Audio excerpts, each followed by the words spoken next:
দ্বিতীয় মূল বিষয়ের প্রথম মৌলিক বিষয়টা আমরা আমাদের বাচ্চাদের থেকে দেখেছিলাম। এবার আমরা আসছি দ্বিতীয় মূল বিষয়ের দ্বিতীয় মৌলিক বিষয় হিফজে। জোরে বলবে, মাইকের প্রয়োজন নেই, জোরে বলবে। এখন মাইক বলছি। দ্বিতীয় মৌলিক বিষয় কি? জোরে বলো, আমরা চেঞ্জ করে। দ্বিতীয় মৌলিক বিষয় কি? মাইকের চাইতে জোরে বলতে হবে। হিফজে হাদিস।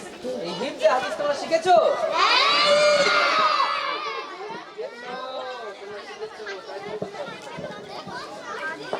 হিফজে হাদিস শিখেছো তোমরা? এই হিফজে হাদিস থেকে কি জিজ্ঞেস করলে বলতে পারবে? আচ্ছা বলো দেখি, হিফজে হাদিস ঈমান সম্পর্কিত হাদিসটি তোমরা শিখেছো? হাদিস নাম্বার 1, ঈমান সম্পর্কিত।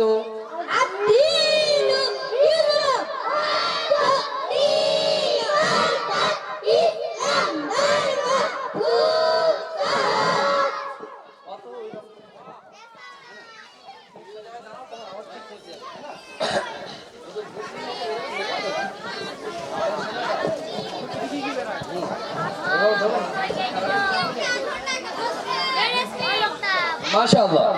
তাহলে ইসলাম ধর্ম খুব সহজ। এটা যদি না জানতে পারি তাহলে আমাদের কাছে খুবই কঠিন মনে হবে। আমাদের বাচ্চারা সারাদিনে মাত্র 1 ঘন্টায় এগুলো শিক্ষা অর্জন করতে পারে। আচ্ছা, তোমরা আকাইদ শিখেছো? তোমরা কি জানো আকাইদের পরিভাষা কি? বলতে পারবে?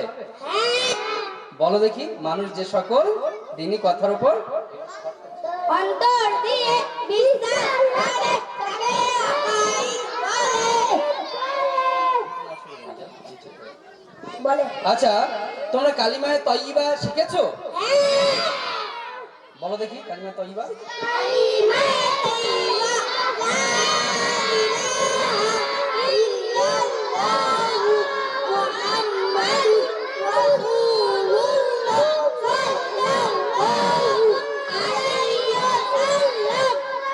তো আল্লাহ তাআলা কোনো সুপারসন নেই, হযরত মুহাম্মদ সাল্লাল্লাহু আলাইহি ওয়াসাল্লাম আল্লাহ তাআলার রাসূল। মাশাআল্লাহ। মাশাআল্লাহ। আচ্ছা মাশাআল্লাহ।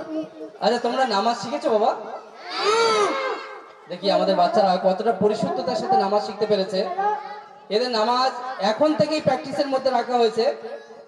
বিশুদ্ধ নামাজ কিভাবে আদায় করবে, যে নামাজটি আল্লাহর দরবারে কবুল হয়ে যাবে এবং গ্রহণযোগ্য হবে।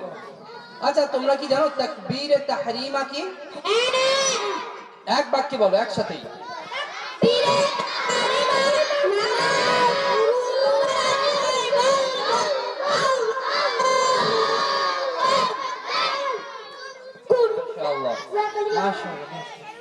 নামাজ শুরু করার সময় আল্লাহু আকবার।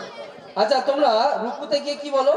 রুকুতে গিয়ে বলবো সুবহান রাব্বিয়াল আযীম। মাশাআল্লাহ। আমরা অনেকেই কিন্তু এতটা পরিষ্কার পরিশুদ্ধতার সাথে এখনো জানি না। জানি? হ্যাঁ, কি বলি? সুমালাজিম সুমালাজিম সুমালাজিম সুমালাজিম সুমালাজিম সুমালাজিম, হ্যাঁ এরকম বলি তো। কিন্তু আমাদের বাচ্চা দেখতে পাচ্ছেন কি বললো? সুবহানা রাব্বিয়াল আযীম, পরিষ্কার। তাহলে কোন জিনিসটা শিখে করতে অবশ্যই হবে, নতুবা শিখে তাতে লাভ হয় না লস হয়? লাভে হবে। শিখে না করলে লাভ হয়? একটা ব্যবসায় আপনি গেছেন, ব্যবসাটা না শিখে করছেন, তাতে লাভ হবে না লস হবে? ব্যবসা না জেনে করলে লাভ হয় না ক্ষতি হয়? তাহলে জেনে করতে হবে। তাহলে দুনিয়ার ব্যাপারে যেভাবে পোকা, তাহলে আখিরাতে কেন বোকা? আমাদের নামাজটাও পরিশুদ্ধতার সাথে শিখতে হবে। তারপরে যদি নামাজ আদায় করি তাহলে নামাজটা সঠিক হবে, তাই না? চলুন। আচ্ছা, তোমরা কি ইসলামী জ্ঞান শিখেছো? আমাদের বাচ্চাদেরকে ইসলামিক জ্ঞান, অর্থাৎ আমরা তো অনেকেরই নাম জানি, অমুক খান, তমুক খান, অমুক চৌধুরী, অমুক, সবাই নাম জানি না? আচ্ছা, আমাদের বাচ্চারা কোন খানের নাম জানে দেখি? রিয়াল হিরো হযরতে মুহাম্মদ আরবি সাল্লাল্লাহু আলাইহি ওয়াসাল্লাম তার সমস্ত জীবন বৃত্তান্ত নিয়ে কিছু কোশ্চেন, কিছু প্রশ্ন এখানে বাচ্চাদেরকে শেখানো হয়, যাতে করে তারা ইসলাম সংক্রান্ত বিষয়গুলো নিয়ে অবগত হয় এবং শয়তানের সঙ্গে লড়াই করতে পারে। এই প্রশ্ন যখন শয়তান মনে তুলবে, আর শয়তানকে দমন করার জন্য এই প্রশ্নের উত্তর ওরা সেলফ ক্লোজিং ভাবে নিজেকেই বুঝিয়ে তারা শয়তান থেকে পরিত্রাণ পাবে ইনশাআল্লাহ। আচ্ছা, তোমরা কি জানো আমাদের দোয়া কে শোনেন? কে শোনেন?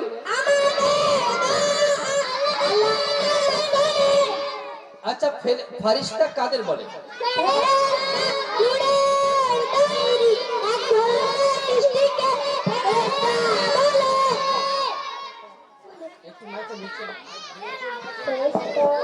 নূরের তৈরি এক ধরনের সৃষ্টিকে। আচ্ছা, তোমরা কি আরবি শিখেছো? দিনিয়াজ মুনাজ্জাম মাকতাবের এটাই হলো খুব সুন্দর বৈশিষ্ট্য। 1 ঘন্টায় কুরআন, হাদিস, আকাইদ ও মাসাইল, ইসলামী তারবিয়াত এবং ভাষা, এই 5টি মূল বিষয়ের অধীনে 14টি মৌলিক বিষয় শেখানো হয়। তার মধ্যে প্রাথমিক কোর্সের বাচ্চাদেরকে প্রথম বর্ষের যে শিক্ষার্থী আছে, যারা এরা প্রথম বর্ষের শিক্ষার্থী, এদেরকে আরবি শেখানো হয়। এরা কতটুকু আরবি শিখতে পেরেছে তা জেনে নেব। তোমরা আরবি শিখেছো? ঠিক বলছো? আচ্ছা, তোমরা জানো পা নেই? পা নেই, পা নেই না পানি? পানি। দেখো, পানি বলার আগেই ওরা আরবিতে বলে দিয়েছে মা, হ্যাঁ না? আমরা সবাই জানি মা মানে আম্মা, আম্মি, মাম্মি, মম, হ্যাঁ না? কিন্তু আরবিতে মা মানে বাংলায় পানি। আচ্ছা, তোমরা কি আলু চেনো? আলু আলু আলু আলু কার মতো দেখতে বলো তো?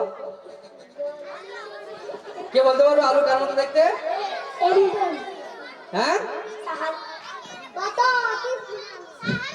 আলু আলুর মতোই দেখতে। আলু আলু অনেক রকম দেখতে হয়। কোনটা তুমি চয়েস করবে, কোনটা চুজ করবে, কোনটা রিকগনাইজ করবে? আলু আলুর মতো। আচ্ছা, আমাদের বাচ্চারা আলুকে আরবিতে কি বলা হয় সেটা কি শিখতে পেরেছে? একসাথে বলো, আলুকে আরবিতে কি বলে? বাতাতিস মানে আলু। আচ্ছা, মাশাআল্লাহ।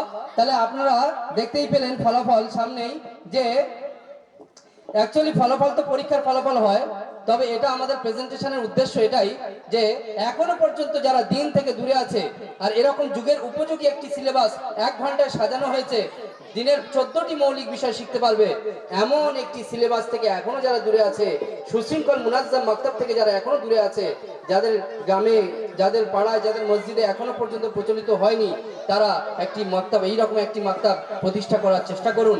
আর যে বাচ্চারা, যে অভিভাবকরা এখনো নিজেদের সন্তানদেরকে মুনাজ্জাম মাকতাবে ভর্তি করাননি, তারা এখন পর্যন্ত সজাগ হয়ে যান, নতুবা করুণ সময়, খুবই এমন একটি সময় আসছে, যেমন একটি পরিস্থিতি আসছে যে আপনার বাড়ি থেকে ঈমান নষ্ট করে দেওয়ার বিভিন্ন পরিকল্পনা চালানো হচ্ছে। আল্লাহ জাল্লা শানহু আমাদের সকলকে সঠিক বুঝ দান করুন। আমি এই বাচ্চাগুলোকে দুয়ার সাথে স্টেজ থেকে আস্তে আস্তে বিদায় জানাবো।